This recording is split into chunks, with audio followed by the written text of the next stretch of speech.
Welcome to Moments with Marianne. I'm so delighted we're spending this time here today. We have a very inspiring show coming right up with special guest Ellen Keith, and she's here today to share with us her new novel, The Dutch Wife. Now, Ellen is a winner of the HarperCollins UBC Prize for Best New Fiction.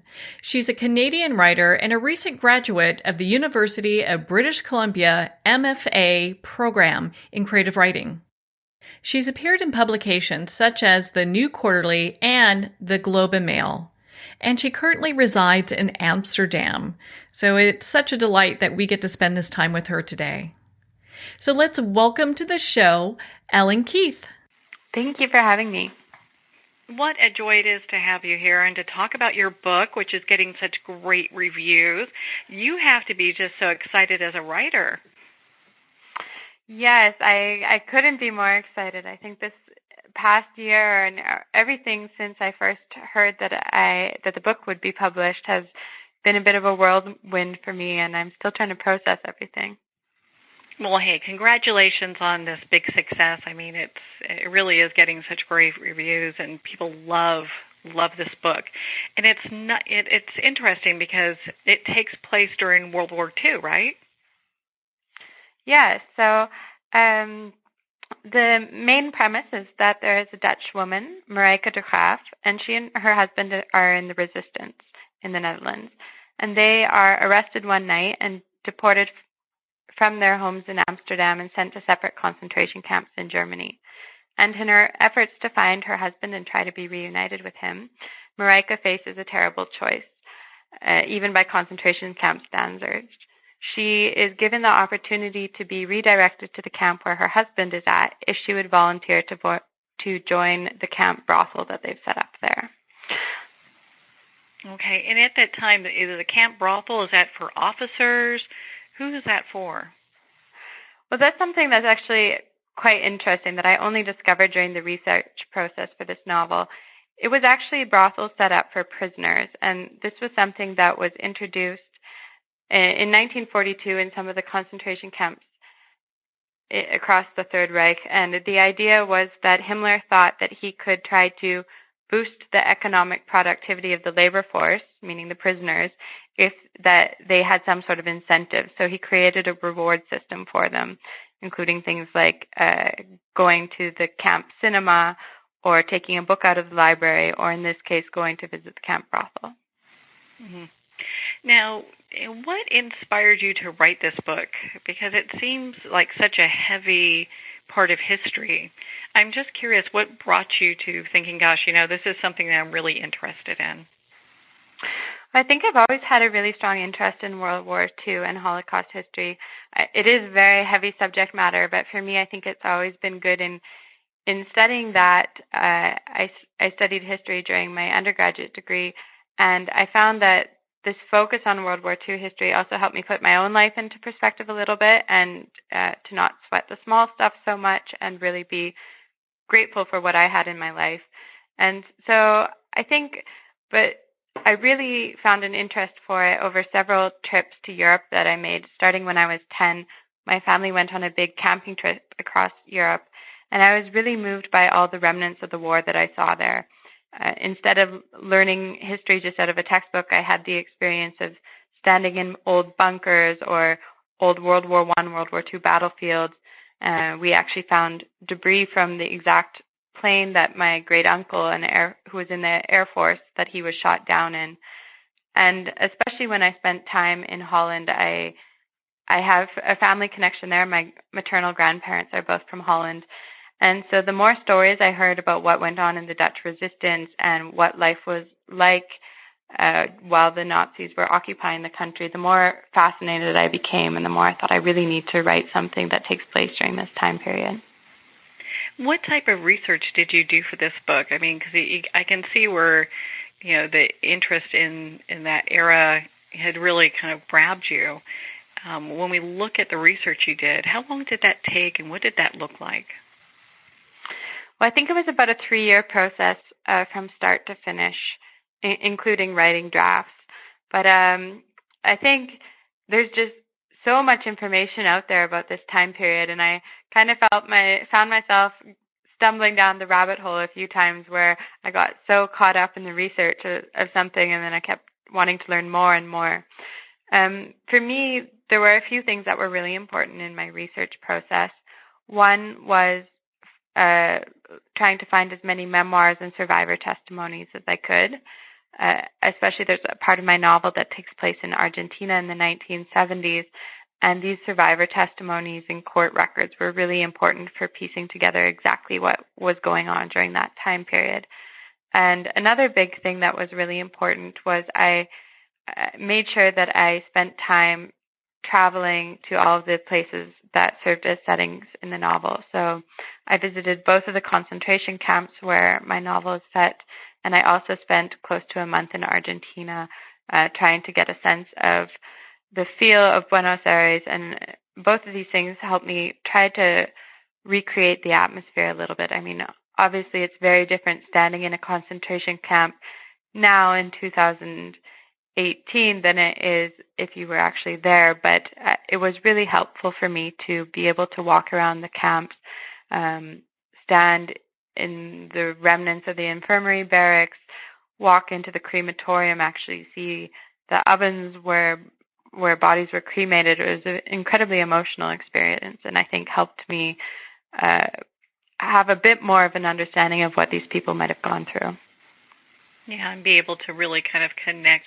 There is something about visiting the concentration camps and being there and connecting.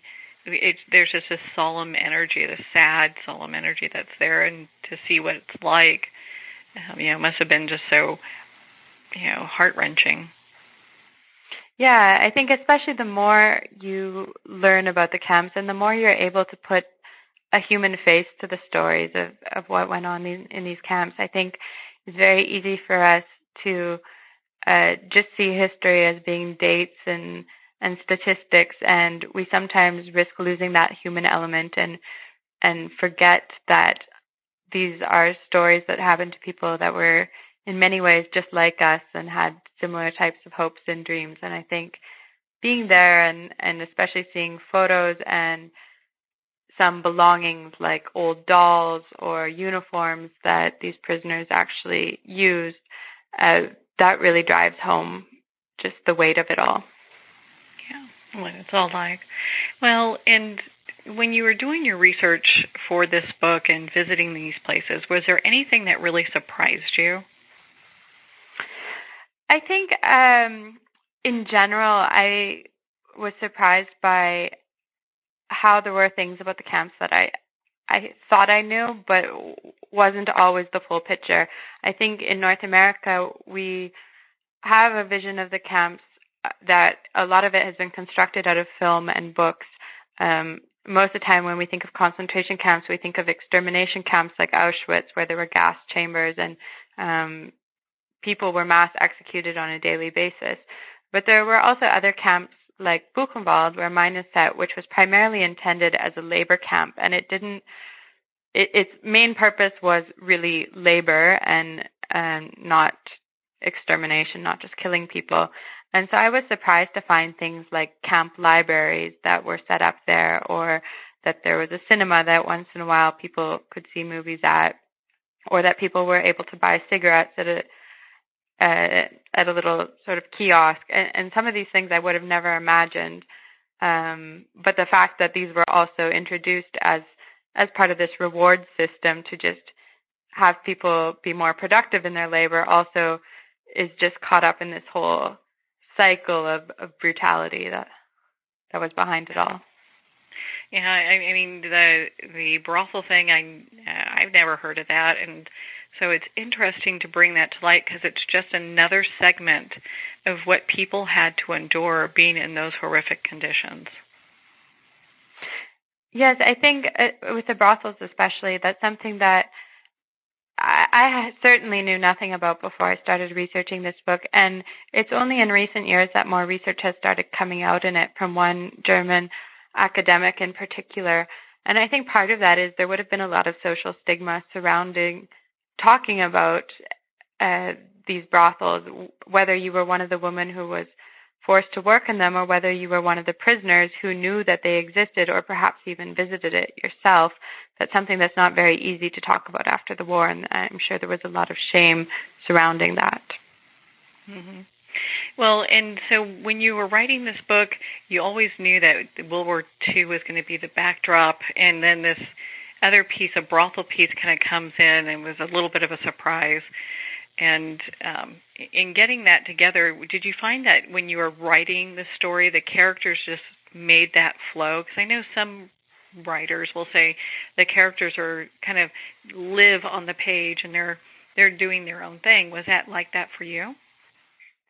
I think so. I think you get to a point where you feel you know your characters pretty well, but every once in a while they either do things that surprise you in some way or you're still not entirely quite sure how they would react. And I think that's a good sign for me because it really means that your characters are becoming more three-dimensional. And in my case, the novel really started out with the idea of trying to focus on an SS officer. I have a character, Karl Müller, and he is one of the higher-ranked officers overseeing this concentration camp. And I was really trying to get into his mindset a little bit. But for me, even though that was my starting point, once I introduced this female character, Mareike, and her story in the brothels, that ended up completely taking over the novel.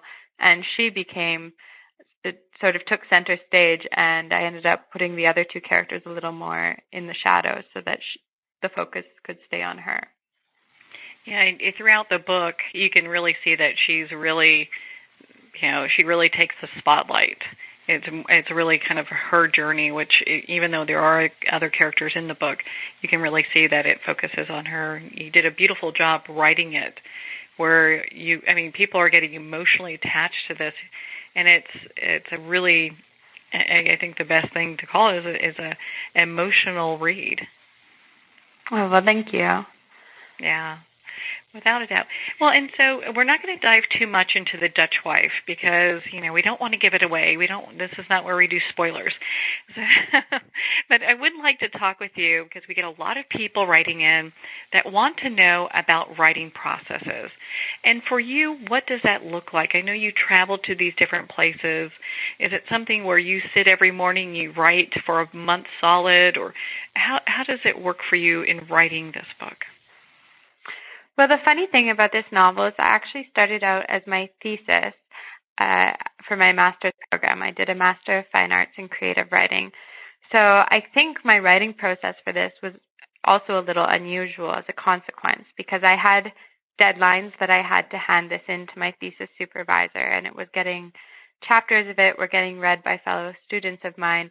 So I think in that way it forced me to be a little more productive than I would have been naturally on my own. I tried to write 500 words every day, which I think some people can do in 20 minutes, half an hour, but often it takes me quite a bit longer because I'm a slow writer. I really want to think a lot as things come out. For me, I also tried really hard not to get too caught up in the research process before I started because, like I said, there's so much information out there that you could just spend years researching a subject like this before you get started. So it was really important for me to make writing as much of a daily or at least a weekly routine as possible and to try to bookmark the spots where I knew I had to come back and do more research to fill in the gaps. Well, it came together beautifully. No one would know that it took that period of time in writing this and pulling everything together. And, it's interesting. Books are such a journey. It really, it takes you places where most people don't expect. And so it kind of leads me to my next question. With having this as a project for your school, did you have this planned out on what it would look like, or did it really deviate from what your initial intention was? Both, I think. I started out with a very long, 30-page outline that I went down to the scene level, what I thought was going to happen in every scene. And I wrote the first draft, and I tried to force myself to stick to that. And because I'm a person who really likes planning, that worked for me. But then between my first and my second draft, I ended up cutting 150 pages of plot. Essentially, I had two other storylines that took place in later years after the war, and my thesis supervisor took a look at it and said, you're trying to throw too much into one novel here. You pretty much have two books in one. So it was a very tough decision because it ended up being 6 months of work that I was throwing away. But in the end, I think it helped tighten the storyline that I had a little more. And now I have some other material that, who knows, maybe might make an appearance in some other form at some point.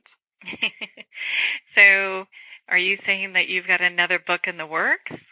Well, not a sequel, not at this stage. Officially. But I am starting to work on a second novel. But I think it probably will still be historical fiction, but I think set in North America instead. So I'm still trying to work out the details. Can't wait to hear more about that. Well, and, it's interesting. So with The Dutch Wife, it's available in the U.S. Where else is it available in? It came out in Canada in April, and it is also currently out in Holland and in the Czech Republic. And I think probably next year it will come out in Serbia and Italy. Oh, wow. That is fabulous. Well, it's easy to see why. I mean, people are going nuts over it. I mean, Costco made it like the book of the month or day or something like that, which is a pretty big thing for them to get behind a book too, like Buyer's Pick, I think is what it was. But you've gotten all these accolades. Historical Novel Society had a lot of great things to say about it, and on and on and on. So when you're looking to do your writings, we know the inspiration behind this. What else tends to inspire you to write a story or maybe for your next one?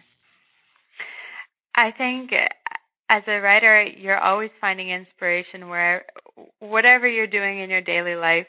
Sometimes I overhear a conversation on a bus and I think, I need to write part of this down. This is just, these lines would work so well as dialogue. Or you see someone waiting for a train and the way they're dressed is just so quirky and interesting that I'll jot down their outfit.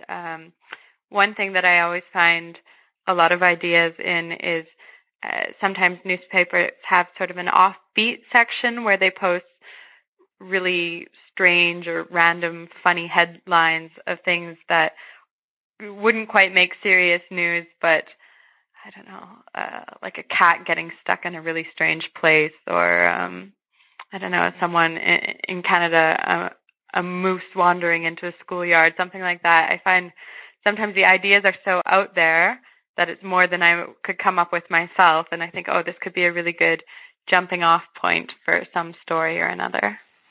I know what you mean. I mean, recently in Colorado at the Stanley Hotel, they had a bear walk in and lay on the couch. So you can't make that. You can't make that stuff up. But it's interesting where inspiration comes from for writers, and I love how you look at everything as inspiration for your writing, and it's just such a beautiful way, I think, to look at the world when we look at everything as inspiration.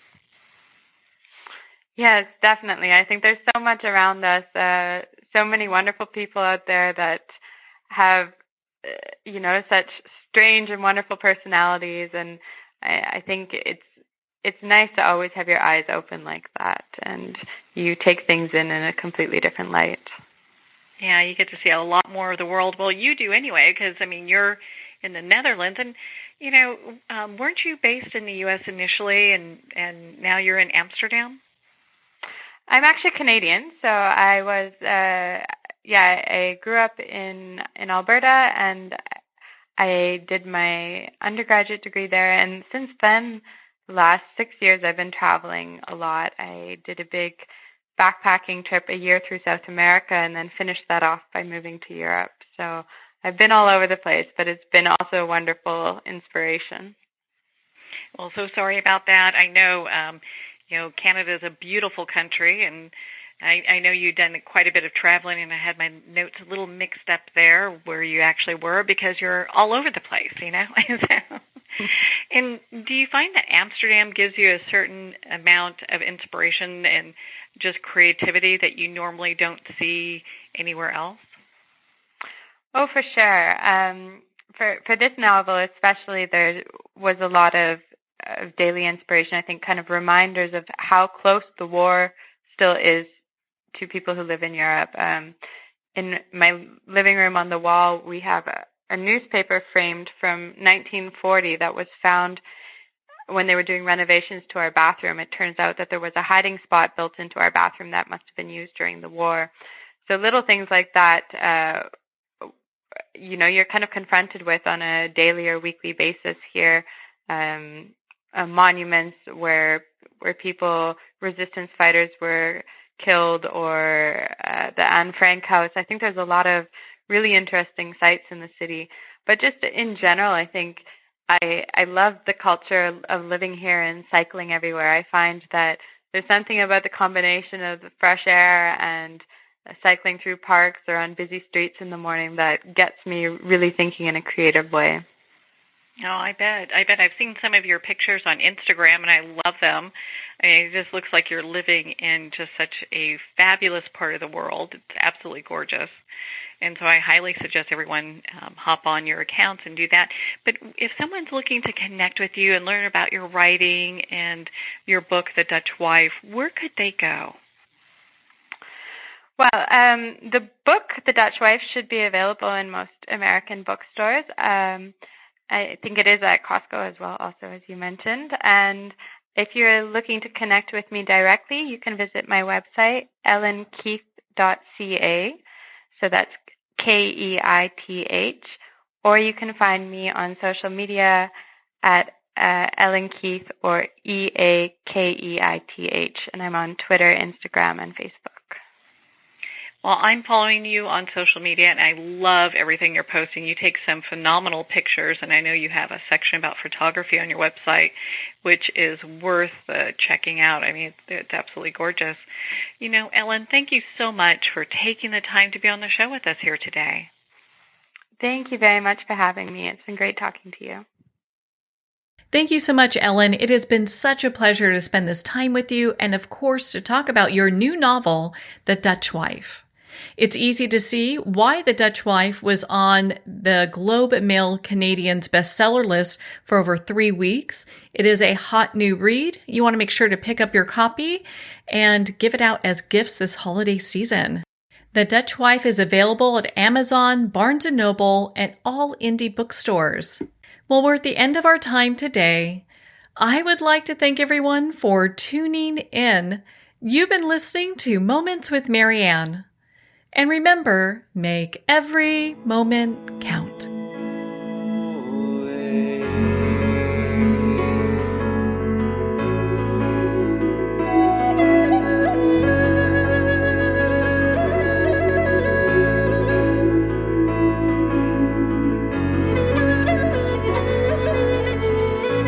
In a single moment, your life can change. Moments with Marianne is a transformative hour that covers an endless array of topics with the best of the best. Her guests are leaders in their fields, ranging from inspirational authors, top industry leaders, and business and spiritual entrepreneurs. Each guest is gifted and a true visionary, a recognized leader in her own work, and while teaching others to develop, refocus, and grow, Marianne will bring the best guest and sometimes a special surprise. Don't miss this. You never know just which moment will change your life forever. Moments with Marianne airs every Thursday, Friday, and Sunday at 8 p.m. Eastern, 6 p.m. Mountain Time. Make sure to tune in and visit momentswithmarianne.com for more information.